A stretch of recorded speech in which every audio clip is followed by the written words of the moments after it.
ത്തിന്റെ ഫലമായിട്ടായിരിക്കും. അത് ക്രിസ്തു മതത്തിന്റെ സ്വയം നവീകരണം എന്ന് നമുക്ക് അവകാശപ്പെടാൻ പറ്റുമോ?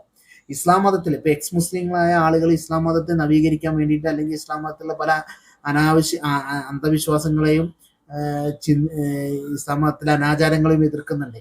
അപ്പൊ അതൊക്കെ ഒരുപക്ഷെ അവരുടെ പ്രവർത്തനപരമായി എതിർക്കപ്പെട്ട് അത് മാറ്റപ്പെട്ടാൽ പിന്നെ ഇസ്ലാമിസ്റ്റുകളായ ആളുകൾ പറയുകയാണ് ഇത് ഞങ്ങൾ ഇസ്ലാം സ്വയം നവീകരിച്ചതാണ് എന്ന് പറഞ്ഞാൽ എത്രത്തോളം പരിഹാസമായിരിക്കും. അതുപോലെ പരിഹാസം തന്നെയാണ് ഹിന്ദുമതം സ്വയം നവീകരിക്കപ്പെട്ടതാണ് എന്ന് പറഞ്ഞാൽ. ഈ സതി നിർത്തലാക്കിയ സമയത്ത് സതി ആചാരം സംരക്ഷിക്കാൻ വേണ്ടിയിട്ട് ആയിരക്കണക്കിന് സ്ത്രീകൾ തെരുവിലിറങ്ങിയിരുന്നു.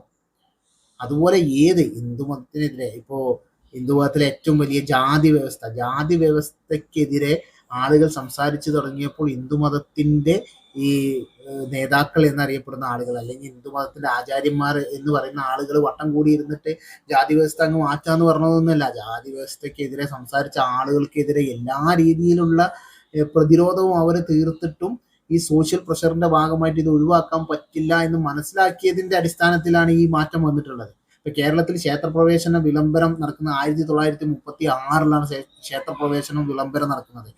വൈക്കം സത്യാഗ്രഹം നടക്കുന്നത്, അതായത് വൈക്കം ക്ഷേത്രത്തിലെ വൈക്കം ക്ഷേത്രത്തിൽ പ്രവേശിക്കാൻ കൂടിയല്ല, വൈക്കം ക്ഷേത്രത്തിന് മുന്നിലുള്ള നടവഴിയിലൂടെ ഈ സോ കോൾഡ് താന്ന ജാതിയിൽപ്പെട്ട ആളുകൾക്ക് സഞ്ചരിക്കാനുള്ള അവകാശത്തിന് വേണ്ടിയിട്ട് സമരം നടന്ന് 14 വർഷം കഴിഞ്ഞതിന് ശേഷമാണ് ക്ഷേത്രപ്രവേശന വിളംബരം നടക്കുന്നത്. അത് ഹിന്ദുമതത്തിന്റെ സ്വയം നവീകരണത്തിന്റെ ഭാഗമായിട്ടില്ല, ആധുനിക മൂല്യങ്ങൾ മനുഷ്യൻ പഠിച്ചതിന്റെ ഭാഗമായിട്ടുള്ള സോഷ്യൽ പ്രഷറിന്റെ ഭാഗമായിട്ടാണ് എല്ലാ ആചാരങ്ങളും അനാചാരങ്ങളായി മാറിയിട്ടുള്ളത്.